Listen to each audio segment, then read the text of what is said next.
Bonjour cher ami, avant de prier, prenons un instant pour écouter la parole de Dieu, puis nous prierons ensemble.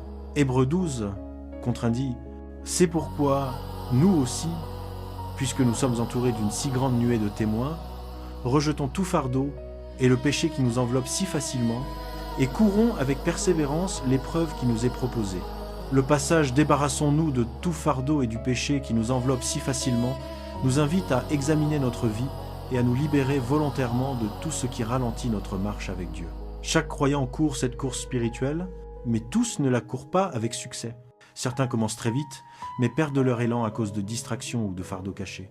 D'autres n'arrivent jamais à trouver leur rythme, car ils portent sur eux des poids inutiles. Ces poids peuvent être des habitudes, des relations, des attitudes, des blessures, des peurs qui paralysent, ou même des priorités mal placées. Tous les fardeaux ne sont pas mauvais en soi, mais même une bonne chose peut devenir un obstacle, si elle prend la place de Dieu dans notre cœur. La parole dit dans 1 Corinthiens 10, 23, « Tout m'est permis, mais tout n'est pas utile. » Certaines choses ne sont pas mauvaises en elles-mêmes, mais elles vous ralentissent spirituellement, vous fatiguent intérieurement et vous distraient de votre destinée. Quel poids portes-tu aujourd'hui? Quelle habitude t'empêche d'avancer? Est-ce une amertume profonde? Est-ce l'orgueil qui bloque tes progrès? Est-ce la peur qui t'empêche de faire confiance à Dieu? Ou encore ton entourage? La Bible dit, dans 1 Corinthiens 15, 33, ne vous y trompez pas, les mauvaises compagnies corrompent les bonnes mœurs.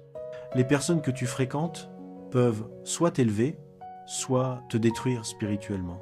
Si tes amitiés te poussent au compromis, il est temps de changer. Et ce ne sont pas seulement les personnes qui t'influencent, ce que tu regardes, ce que tu écoutes, ce que tu lis, nourrit ton âme.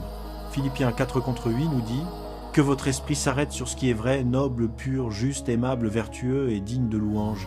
Même l'argent peut devenir un piège lorsque ton cœur s'y attache. » 1 Timothée 6,10 nous avertit « L'amour de l'argent est la racine de tous les maux.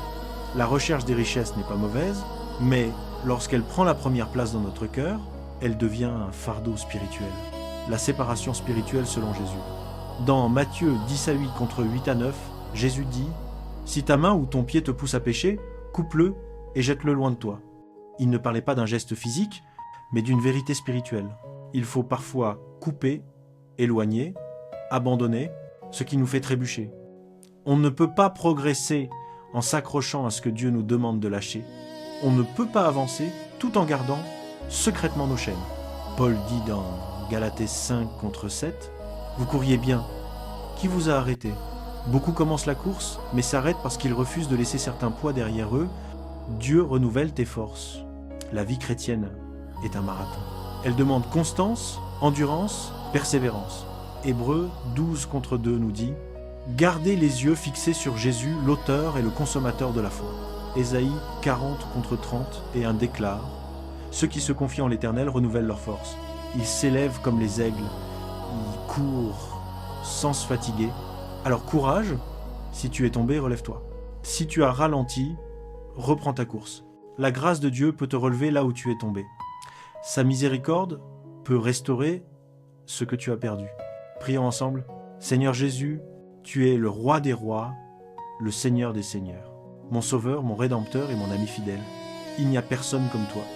Aujourd'hui, je viens à toi avec un cœur sincère, te demandant de me remplir de la puissance du Saint-Esprit.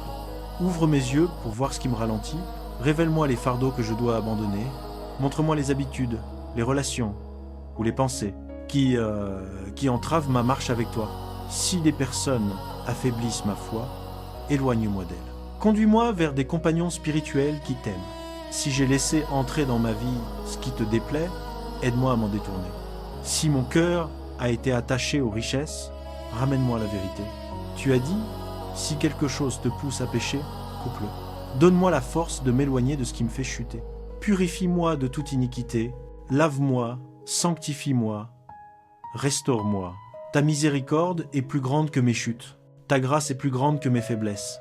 Aide-moi à persévérer, les yeux fixés sur toi. Quand je suis fatigué, renouvelle mes forces. Quand je tombe, relève-moi. Quand le doute m'envahit, rappelle-moi ta présence.